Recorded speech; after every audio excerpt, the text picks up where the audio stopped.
ফিরলাম বিরতির পর। মানুষের মাঝে ওরা আসতে ভালোবাসে, কিন্তু পৃথিবীর বাতাস এখন বিষ বাষ্প। ওড়িশার উদয়পুরের সমুদ্র সৈকত লাগোয়া বিচিত্রপুর পর্যন্ত বিশেষ করিডোরে দেশ বিদেশের পরিযায়ী পাখিদের আর তেমন ভাবে দেখা মেলে না।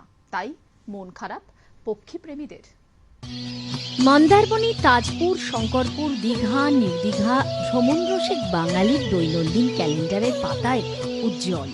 পর্যটন শিল্পের নতুন পালক জোনপুট থেকে বগুড়ান জলপাই হয়ে হরিপুর থেকে সমুদ্র সৈকত ধরে মন্দারমণি হয়ে ওড়িশার উদয়পুর ধরে সমুদ্র সৈকত লাগোয়া বিচিত্রপুর পর্যন্ত একটি বিশেষ করিডোর রয়েছে ওদের জন্য।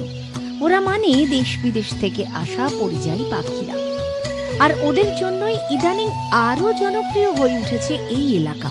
প্রতি বছর পরিযায়ী পাখিগুলি ভিড় জমাত সমুদ্র সৈকত জোনপুর থেকে বিচিত্রপুর পর্যন্ত। আশ্চর্যজনকভাবে গত কয়েক বছর এদের আর দেখা যাচ্ছে না, তাই মন খারাপ পক্ষীপ্রেমীদের। এদের টানেই এই এলাকায় আসতেন পর্যটকরা, আসতেন আলোকচিত্রীরা, যারা এদের ভঙ্গি ক্যামেরা বন্দী করে রাখতেন। সিগাল আসছে বিভিন্ন ধরনের, তারপরে গুলিন বলে এক ধরনের বাংলা যার নাম ইউরেশীয় গুলিন যেটাকে বলি আমরা, সেটা আছে। তারপরে আইবিস আমরা লক্ষ্য করেছি, আইবিসও এসছে এবছর কিছু।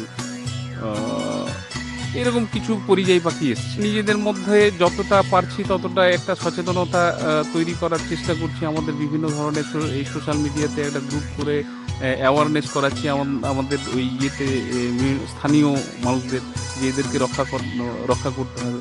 মূলত সামুদ্রিক যে ভারসাম্যটা হারিয়ে ফেলছি আমরা, সেই দিকে গভর্নমেন্টের উচিত সেই জায়গাটা অত্যন্তভাবে গুরুত্ব দিয়ে দেখার বিষয়টা। তবে এ নিয়ে সাধারণ মানুষেরই আরো বেশি সচেতন হওয়ার প্রয়োজন রয়েছে, জানালেন পক্ষীপ্রেমী ও স্থানীয় হোটেল মালিক শিবকুমার মল্লিক। তবে অভিমানী পরিযায়ী পাখিদের ফেরাতে এখনই প্রশাসনের তরফে ব্যবস্থা নেওয়ার আশু প্রয়োজন, জানালেন সে কথাও।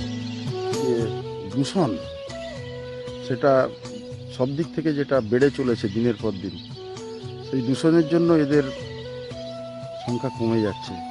এখন সরকারি উদ্যোগ যেটুকু আছে সেটাকে আরও বাড়াতে হবে এবং তার সঙ্গে প্রশাসনকেও সহযোগিতা করতে হবে। সামনে সব বলছি হ্যাঁ করছি, হ্যাঁ করব, দেখছি দেখব, কিন্তু ভিতর থেকে করব না বা দেখেও এড়িয়ে যাব, এই প্রবণতাগুলো বন্ধ করতে হবে।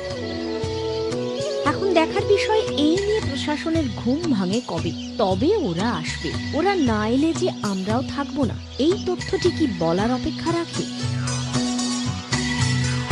সেলিম আহমেদের রিপোর্ট, আর প্লাস নিউজ, পূর্ব মেদিনীপুর।